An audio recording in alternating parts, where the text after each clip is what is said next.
Hello, and welcome back to yet another beautiful, wonderful video made by yours truly. Obviously, again, I am in another spot.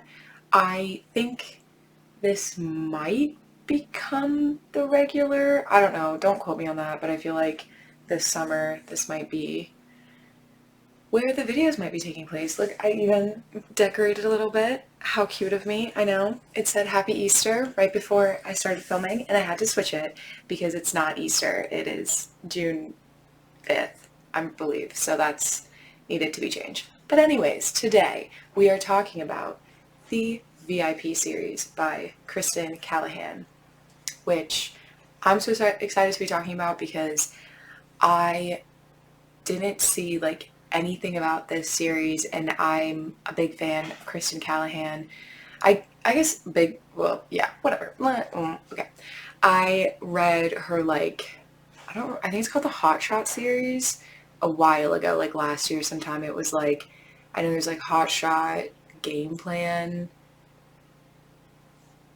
other books in that series. There's 4 books, and it's football players, and they're NFL players, and yeah, I didn't love them. I think I liked 2 of them and didn't like the other 2. I don't know. But then I randomly came across Make It Sweet and Dear Enemy, which I've talked about before, but I liked Dear Enemy, but I loved Make It Sweet. Loved Make It Sweet.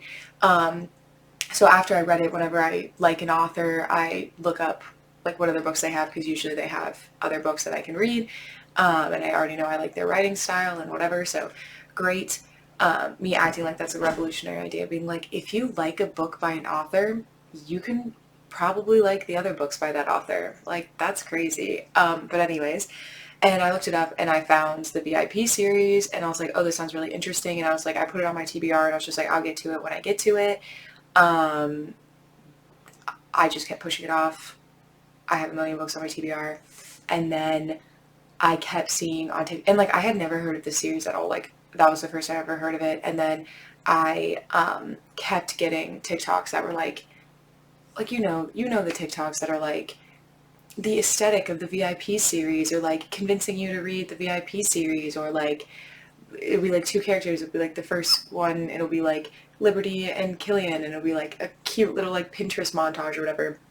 I kept getting those, and I was you know what? I'm taking this as a sign, and I think I should just dive in and start start reading the books. And I did, and I'm so glad I did, because I love them. Okay, so there are 4 books out right now, which I think it's an incomplete series because it follows a band, and there's 4 members of the band, but then there's also their manager, who also has had a book, so there's still 1 member of the band who has yet to have a book, so I'm pretty sure he's going to get a book. So I'll be very excited for when he gets a book, because I think he's a fun character. But so basically, the first book is Idle, and then we have Managed, and then we have Fall, and then we have Exposed, are the 4 books we have so far. And I guess I'm just going to give a little background. So basically, it follows this band, this rock and roll kind of band, I guess. Yeah, they're very famous. They're supposed to be the biggest band in the world right now. They constantly say that. Their name is Kill John, the band's name is, and it consists of 4 members. The lead singer and guitarist is Jax. The lead guitarist and sometimes singer is Killian, and then the drummer is Whip, and then the bassist is Rye. Great. So fun. So basically, the band formed when they were in boarding school together. They're all from the UK, but Killian and Jax also lived in the US, so they don't really have much of an accent anymore. I don't think Killian has any accent anymore. And then Rye and Whip have more of an accent. That didn't matter, but I just was thinking that. And yeah, so let's dive into the first book, which is Idle. It is the story of Killian, who is the lead guitarist and sometimes singer of the band, and he's also the front man. Killian and Jax are equal frontmen. I don't really know, but whatever. And Liberty Bell. I hate that. Her name is Liberty Bell, and she goes by Libby, so it's Libby Bell most of the time, which makes it a bit more doable, but still. And like, I don't, whatever. We're not going to touch on her name. It's fine. It's fine. But basically, the story goes is that, oh, before I also jump into this, I feel like I should say, like, definitely some trigger warnings. There'll be mention of suicide attempts. No actual suicide, but suicide attempts. I think that might be it. I would check the warnings before you read the book, as always, because there would be triggering topics for some people, but take care of yourself. Cool. So, going back into it. So basically Killian has been like the top band for like, I think it's like 10 years or something now.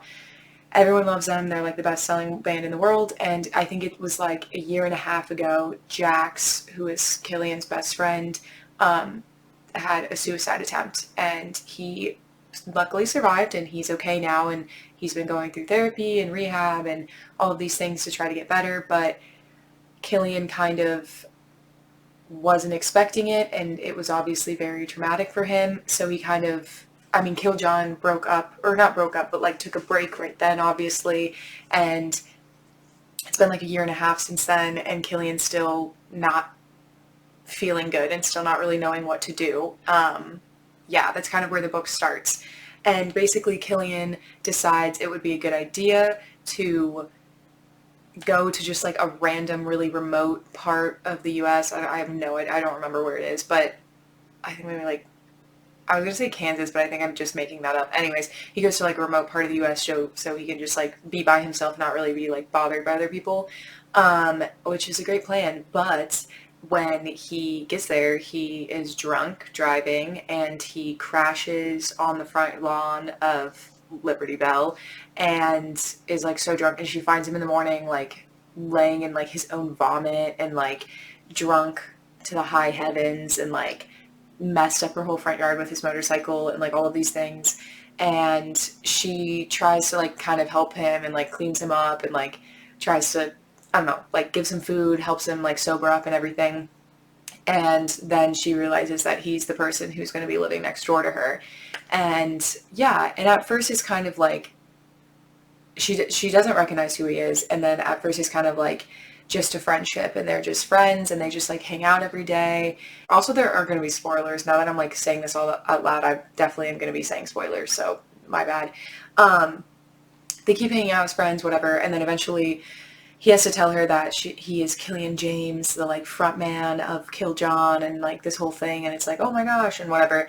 And she kind of feels hurt that like he kind of didn't tell her all these things, but whatever.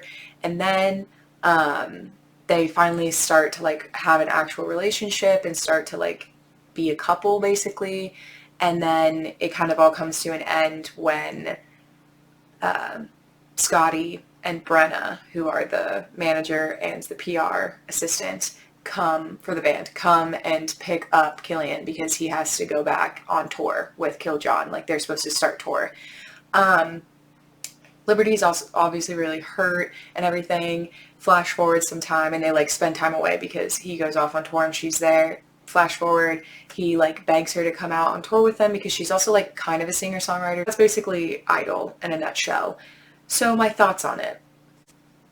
I liked it. Don't get me wrong. I definitely liked it. I always find it fun. Like, I think one of my favorite tropes of all time is like, I guess it's not a trope, but like settings or whatever is like musicians. Like, I love tour. I think it's so fun, like a story on tour and like with musicians, and like, I don't know. I think it's just because it's like such a lifestyle that seems so foreign and so fun and cool to me that like when you get to read books about it, I just love that, and like love reading books about like famous people or whatever. So I love that trope. So I love this book. I think it had like a lot of good setup, and I don't dislike it by any means. It's just like one of my least favorite in the series, but that's just because I like the other books like so much more. But yeah, I think Killian and Liberty were cute. I don't think they were my favorite of all time couple. I thought it was funny at some points, like again, like I always bring up, like obviously this is a book, the things are not real and like whatever, but I think it's funny how like she's never sung professionally, now she gets to be on like the biggest arenas in the world basically because they're the biggest band in the world at the moment, and she just gets to do that. I think that's kind of funny. I don't know, like whatever. But anyways, I think it's good. I think it's a good introduction to the entire world of the VIP series. Yeah, again, it's just not my favorite, but it could be someone else's cup of tea, so you never know. Okay, the next book is probably my favorite in the series. Actually, it is my favorite in the series. I don't even know why I'm acting like I know it's not. It is. It's Managed, and it is the story of Gabriel, or Scotty. He's the manager of the band, and Sophie.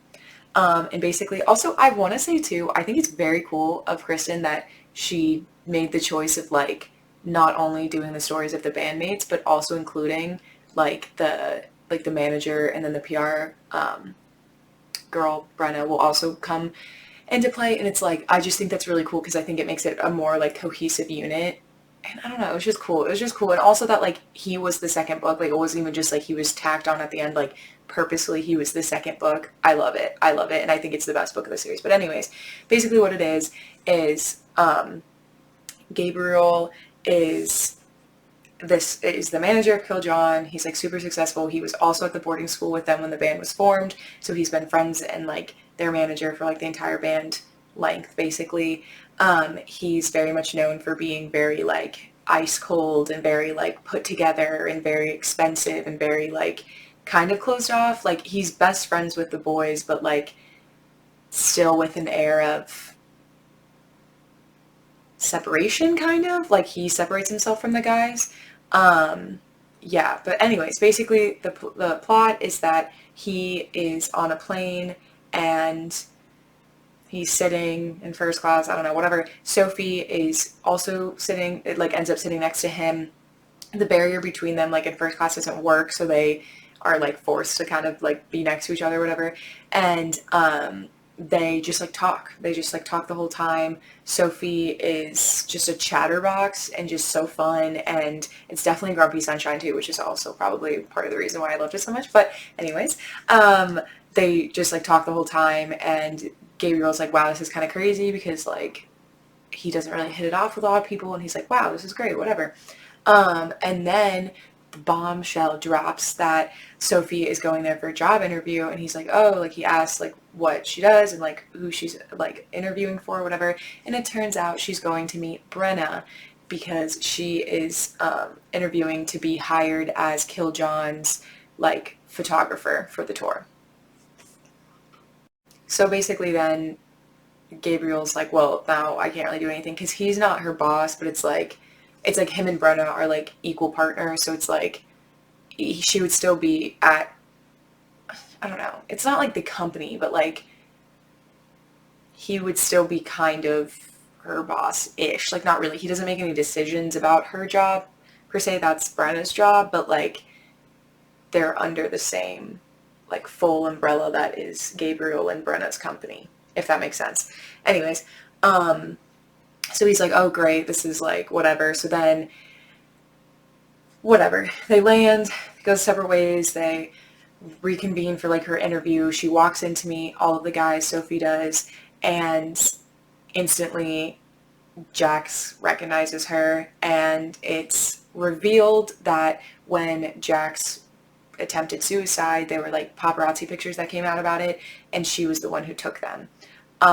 Which the guys feel lots of ways about because it comes out too. Also, Jax says that he asked her to come upstairs and like because he wanted people to see and like wanted people to like understand that like the lifestyle isn't pretty and all these things.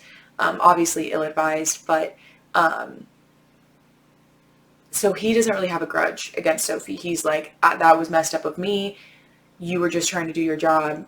I don't hold anything against you. I was at a really low point. Like, we're good. Killian is not happy at all. He is like, get her out of here. She is not welcome. Like, I don't want her here. Like, she's scum of the earth, whatever. Whip and Rye are definitely like also kind of like, I don't really know how to feel about this because Jack's okay with it and it like affected Jax the most, but also that's really messed up. I don't know. They're kind of like, we'll just go with who, like with the rest of the band. And then Gabriel is like, no, like it's not personal, but like we can't have you around. Like this can't like happen. Like we're just trying to get the like image of the boys back together and all this stuff. So he's like, no. but because it's not his call, it's Brenna's call, and Brenna's like, you guys are being ridiculous, it's fine with Jax, so we're going to do it. And she knew this beforehand, that she was the one who took the picture and like all this stuff. And to be fair, I guess like she took the picture, but like she wasn't going to post it or like sell it or whatever, and then her ex-boyfriend took it and like sold it, and so she didn't get any of the money or like the credit. Not that she wanted it, but it's also like she didn't get the choice because she wasn't going to publish it, but then he took it away from her, whatever. So it's a bit more complicated, but whatever. Basically then Gabriel just kind of puts different distance between himself and Sophie because she's on tour now, she's officially hired. Yeah, I don't know. I guess they start to get closer, and it's kind of forced proximity after Gabriel like confides in her that he has like really bad insomnia, and when they were on the plane, they like slept side by side, and that was like the first time he ever really like has had a good night's sleep in like a super long time. And same with her, so he tries to like hire her to be like his like sleeping buddy, like just sleeping together. And she's like, no, that's stupid. We're friends. So like, I'll just do it for free, whatever. So basically she moves into his tour bus, and the guys don't really know anything. They're just like, oh, that's weird. So they think they're together, but they're not. And they just end up spending a lot of time together and just like continually start this relationship. And I just think it's so fun. I don't know why I like this book so much. I was not expecting to like it this much when I started reading it. I liked Scotty in the first book, but I was not like in love with him. I don't know, like he was just like take him or leave him kind of. And I like Sophie, but I don't think she's like usually like my favorite kind of character, the like super de-duper-y, like bubbly over the top, like la la la, like kind of girl. Like I don't think that's usually like my go-to favorite kind of girl, but in a book. But you know, hey, I think she nailed this book. And I think it was just so fun to be, again, like, this book also took place, like, all on tour. It's basically the only one, yeah. It's the only book that takes place, like, fully on tour, which I also like because, again, that's, like, one of my favorite tropes, like, the on tour part of it. So I think that also made me like it more.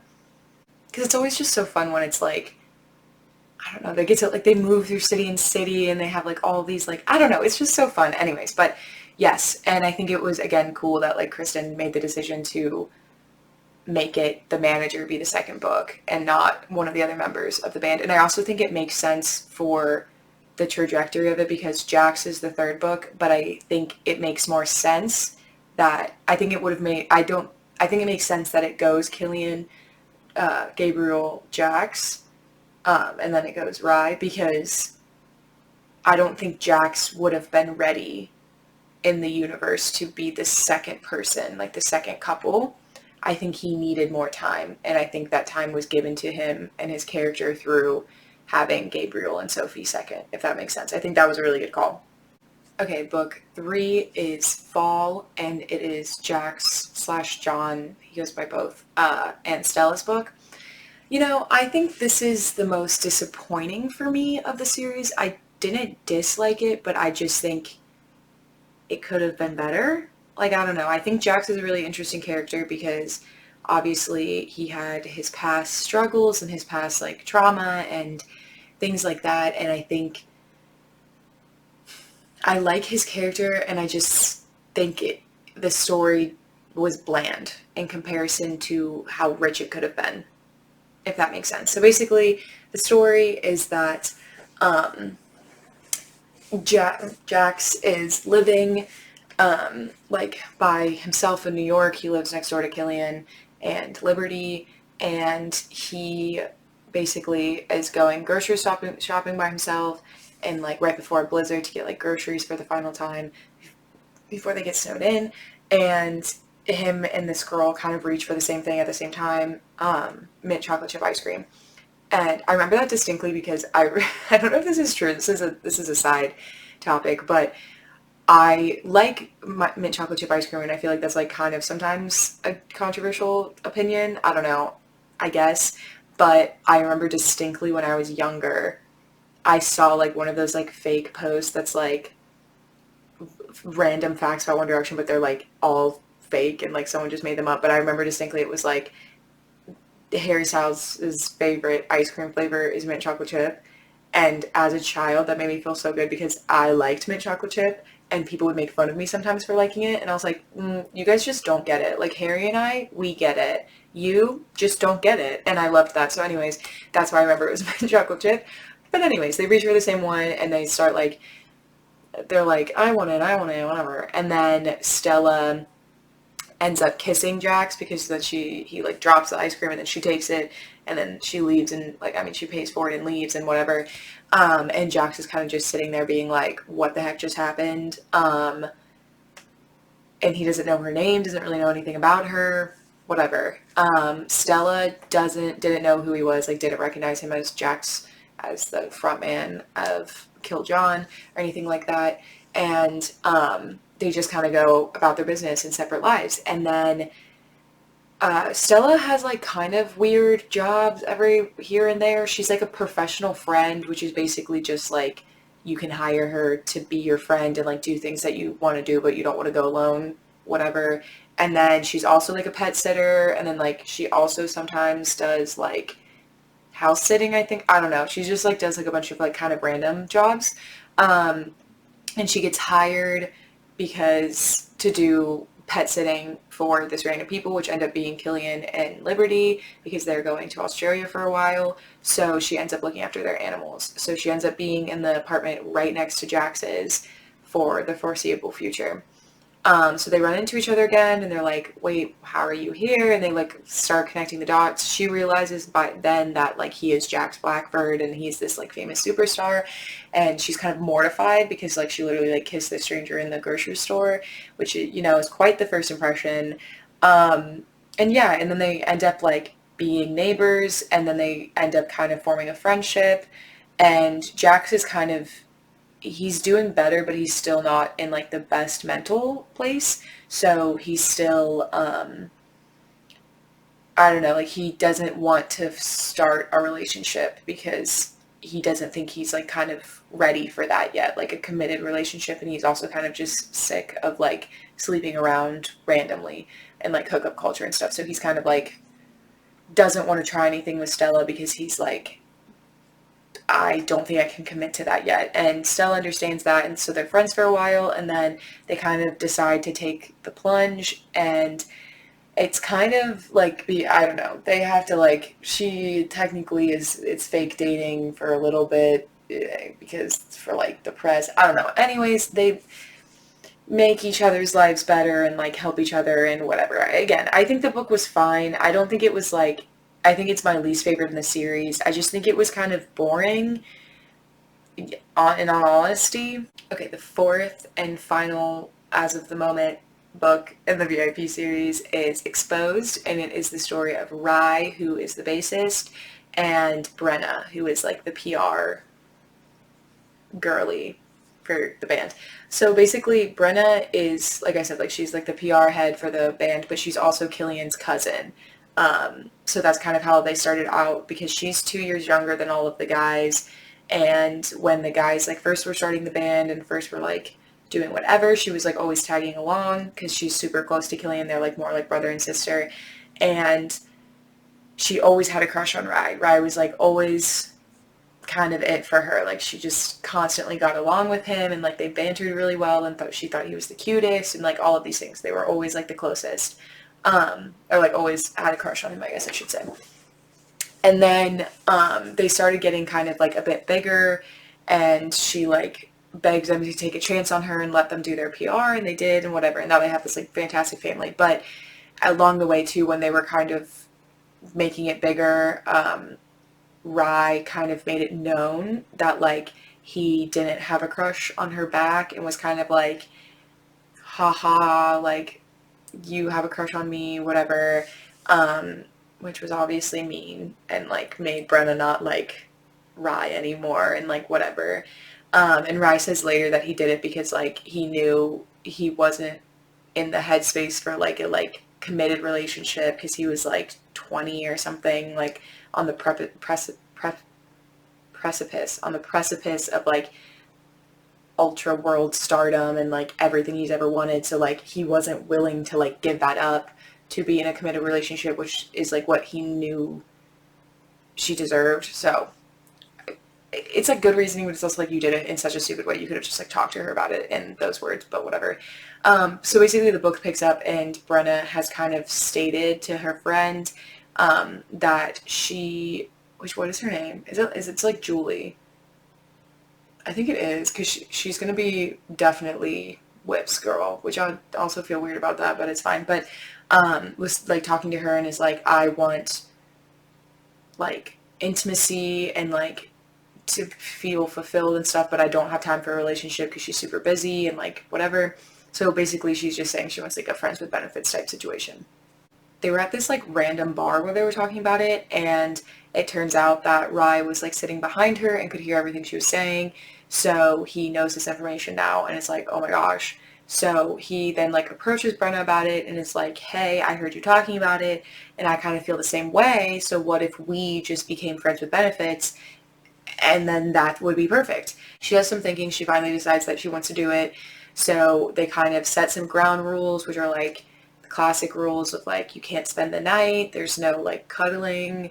They're exclusive though. And then it's also something else like, I don't know, probably something like don't expect feelings, or I don't know, something stupid like that. And they agree, whatever, they start like their friends with benefits type deal. And then as they're progressing, Rise kind of starts to realize that like, no, he really likes her and like wants to definitely be in a relationship with her, but doesn't know how to approach that because he's never been in a committed relationship. And like, he doesn't think Brenna really sees him as someone who like is relationship material or whatever. So he's trying to like figure out how to solve that.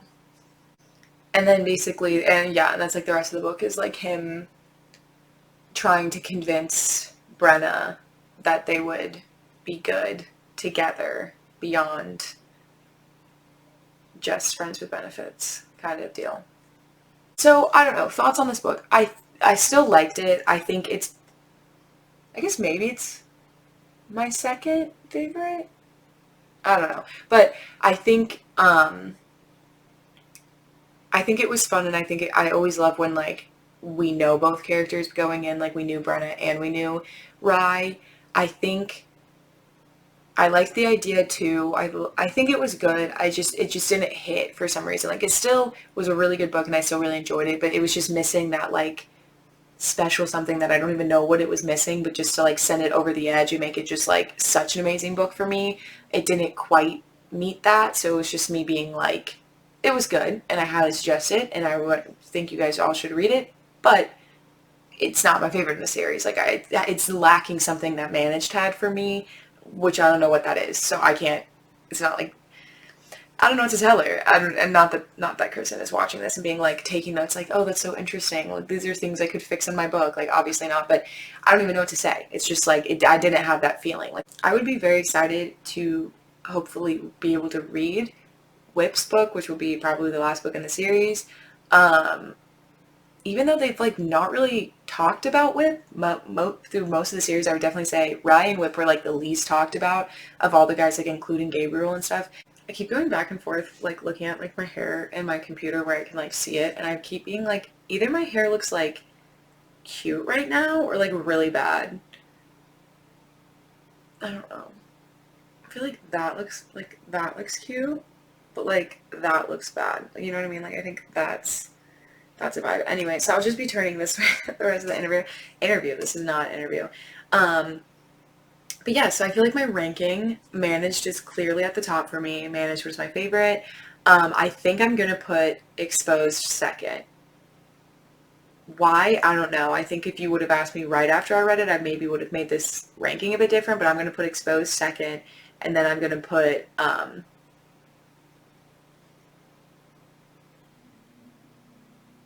Fall. I think I'm going to put Fall next, and then I'm going to put Idol at the bottom. Yeah, that feels right to me. Yeah, but I think ranking of the guys, I think Gabriel's the best guy, and then I'm going to give second to Jax, and then I'm going to say Killian, and then I'm going to say Rye. Rye's my least favorite. And then for girls, I'm going to say, I'm going to say Sophie's my favorite. We're sensing a theme here with Managed. and then I'm going to put Liberty, I think. And then Brenna, then Stella, I think. Yes, that feels good. Yeah, I'm locking that in. So, yes, but anyway, so this was the VIP series by Kristen Callihan again. Very good series. I would definitely recommend, especially if you're like me and like boy bands and like tour vibes and things like that. I think it's definitely good for that. So yeah, so thank you for watching this video. You beautiful, wonderful, amazing, talented, fantastic person. I hope you have a great day, and I hope, you know what, go listen to some boy bands right now, whatever boy band's your favorite, and sing Backstreet Boys, The Best, One Direction, 5 Seconds of Summer, 98 Degrees, The Wanted, Boys to Men, all ones coming to my head. Listen to one. Listen to your favorite boy band, because everyone deserves a little boy band love in their life, and you deserve that too. So, goodbye, and I will see you next time. Mwah.